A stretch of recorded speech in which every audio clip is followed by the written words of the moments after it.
I want to talk today about some cool annuals that you may or may not be aware of. Some of them are pretty new to the trade and to the market, and I've grown all of these, and I want to tell you I like them, and that's why I'm recommending them. And the first one I want to talk about is this begonia here. Everybody knows dragonwing pink and dragonwing red.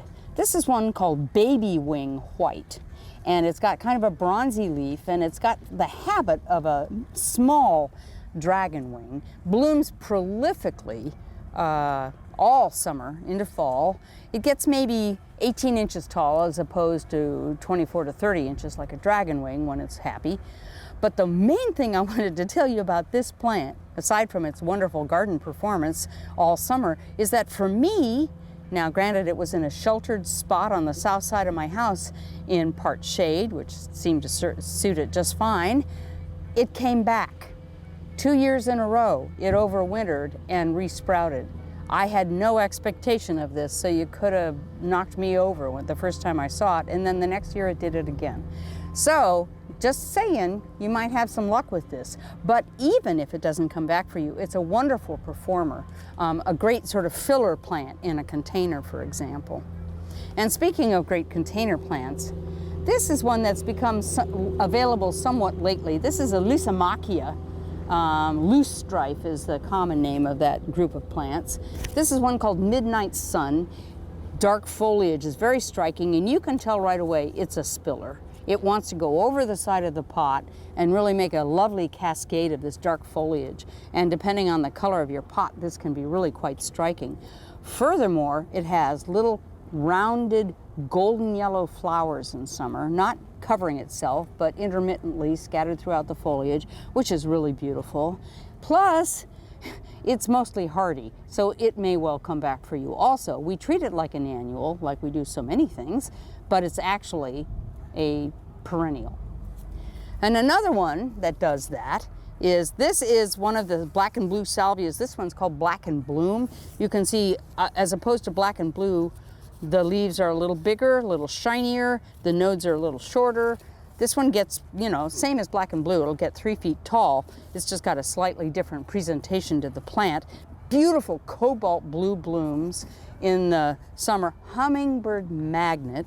It's called Black and Bloom because as it matures, the stems get very dark. You can see it just starting to happen here. It's starting to darken up. They'll turn almost black. So you get black stems and the black petiole and calyx that holds the flower out.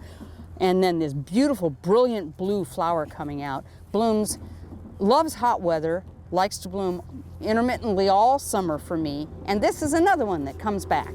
It will typically re-sprout in the spring, which is a wonderful thing. Great plant. And if you like to have hummingbirds, this is a plant to get. And so is this one. This is a Kufia. And look at the cool flowers on that.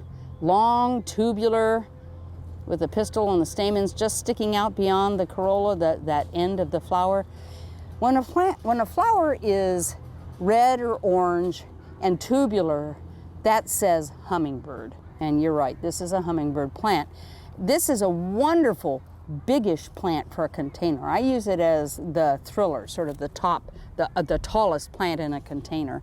And it blooms all summer long, loves hot weather, pretty drought tolerant. If you forget to water the pot, it's not going to croak on you.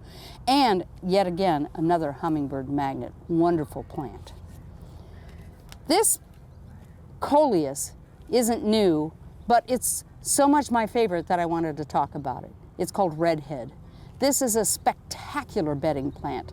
It takes full sun, folks. This is not one of these you have to tuck into a moist, shady spot. I plant these out in full sun in swaths in my clients' gardens, and they are just spectacular. It'll get 30 inches tall and become dense, a great brancher. Doesn't just get one tall spindly growth on it. It makes a bush out of itself, and it keeps that beautiful kind of wine color all summer long.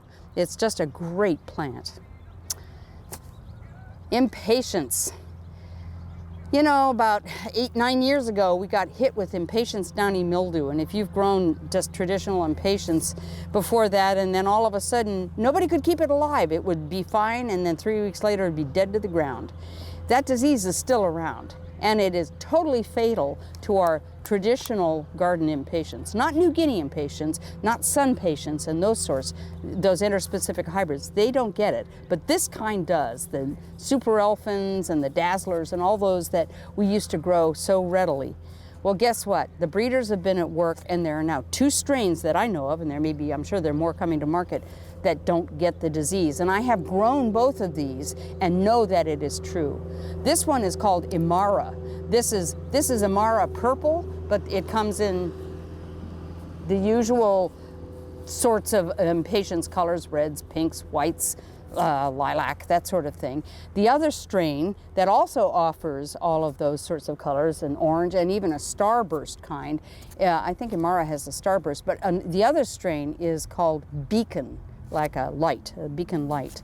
And both of those are, seem to be highly resistant to impatiens downy mildew. They do not go down, they just bloom all summer. So you can have impatiens again, which is a great addition. I mean, how much did we miss it? It used to be the biggest selling annual in the country, and it went to almost nothing because of that disease. I wanted to talk about this great begonia. There are a number of big flowered begonias on the market, and in my opinion, in my experience, this is the best. It's a strain called Top Hat, and there's a Top Hat pink, and this is Top Hat white.